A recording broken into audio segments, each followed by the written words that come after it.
Allô tout le monde! Aujourd'hui, on découvre si vous êtes plus mon oncle ou si vous êtes plus ma tante.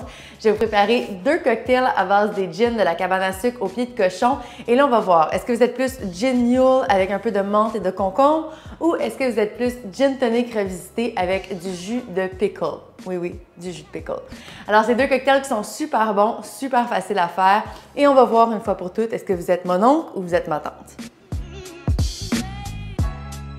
Alors, il y a deux grandes thématiques qui relient mes cocktails aujourd'hui. Non seulement j'utilise deux gins de la même famille, celle du pied de cochon, mais également j'ai travaillé autour du concombre. Alors, vous allez voir deux cocktails dans lesquels je l'ai mis en valeur, mais de façon très différente.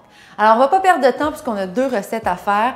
D'abord, dirigeons-nous du côté de mon oncle. Alors, le gin de mon oncle, c'est un gin qui est un peu plus classique. Alors, on peut penser à un gros gin, mais sans que ce soit un gros gin.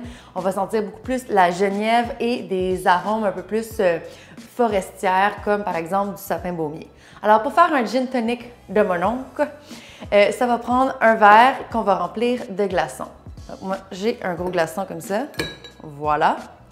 Ensuite, on va mettre 2 onces de notre gin. Il sent très frais, vous allez voir, ça va vraiment bien s'harmoniser avec le tonic au concombre.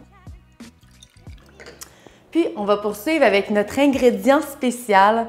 Alors, j'ai posté la recette déjà sur les médias sociaux et j'ai eu de tous les commentaires. Donc, les fans de cornichons sont comme « Wow, malade, ça doit être trop bon ». Et certaines personnes plus réfractaires sont comme « Non, wesh, pas pour moi ». Moi, je vous dirais que c'est, bon, vraiment c'est délicieux, mais ça va rappeler un peu le martini Gibson, celui dans lequel on met un petit oignon mariné. Donc, c'est un peu la même idée, même ça pourrait ressembler à un dirty martini dans lequel on ajoute de la saumure d'olive. Donc, en ajoutant un peu de saumure de cornichon, on arrondit notre cocktail, puis on vient chercher un petit goût vinaigré qu'on aime bien.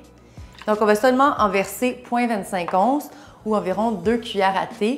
On ne veut pas non plus que ça goûte juste le cornichon, parce que là, sinon, c'est bizarre. Notre cocktail est pratiquement terminé. Il reste bien sûr à ajouter le tonic, sinon ce n'est pas un gin tonic. Je vous conseille fortement un tonic au concombre, parce que vous allez voir, ça va vraiment ajouter beaucoup de fraîcheur au cocktail et ça va venir complimenter le gin et le jus de cornichon. Puis, on vient mélanger avec une cuillère pour être sûr que notre gin ne reste pas au fond. On en veut partout, c'est ça qui est bon. Pour compléter ce cocktail d'une simplicité, ma foi, désarmante, on va venir ajouter les garnitures. Alors, on va commencer avec une belle petite branche d'aneth, un beau petit bouquet d'aneth comme ça. Vous venez le fouetter sur les pourtours de votre verre et vous venez décorer. Donc, ça va être super beau et bon. Puis, bien sûr, on va venir ajouter un petit cornichon pour rappeler notre ingrédient. Et voilà, le premier cocktail est terminé. Il s'appelle le Deal With It. Alors oui, merci Deal, Annette, Deal With It. Deal With It. C'est un cocktail vraiment super bon, super rafraîchissant et vous avez vu, très simple à faire. Il devrait plaire à tout le monde, sauf aux petites madames sur les internets qui disent que du jus de cornichon, wesh! Donc, si vous êtes comme les petites madames des internets, vous êtes peut-être gin de ma tante. Vous êtes peut-être le cocktail de ma tante. Alors, le gin de ma tante, c'est un gin qui est plus floral et même qui a des petites notes d'agrumes également. Donc, beaucoup plus parfumé comme gin et peut-être même un peu plus estival, tout dépendamment du genre de recette que vous aimez. Donc, le cocktail, on va le commencer. C'est une variante de gin mule. Et pour ce faire, nous allons prendre une jolie petite tasse anglaise en porcelaine. On va tout d'abord commencer avec 6 feuilles de menthe qu'on va venir taper de pleine force pour venir faire ressortir les arômes de notre menthe. Ensuite, on va ajouter 2 traits de bitter angostura, donc directement dans la tasse. Et on va venir ajouter, bien sûr, notre gin de ma tante. Cette fois-ci, on va en mettre 1,5 once.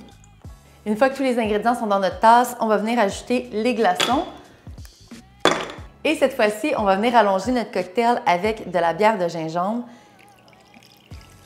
Puis, on vient mélanger. On va venir ajouter notre garniture finale.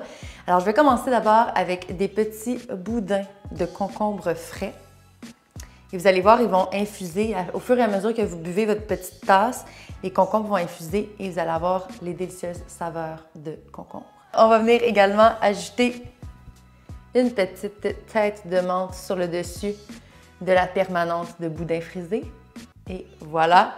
Donc, c'est ce que ça nous donne, le cocktail de ma tante, le mule de ma tante ou un gin mule au concombre et à la menthe, comme vous voulez. Alors, maintenant que les deux cocktails sont terminés, ça déborde. Bien. Maintenant que les deux cocktails sont terminés, c'est à vous de me dire en commentaire, êtes-vous plus cocktail de mon oncle ou cocktail de ma tante?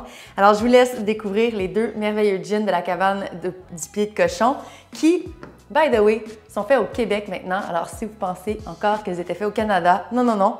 Ils ont rapatrié la production au Québec. Alors, ce sont de fiers gins québécois.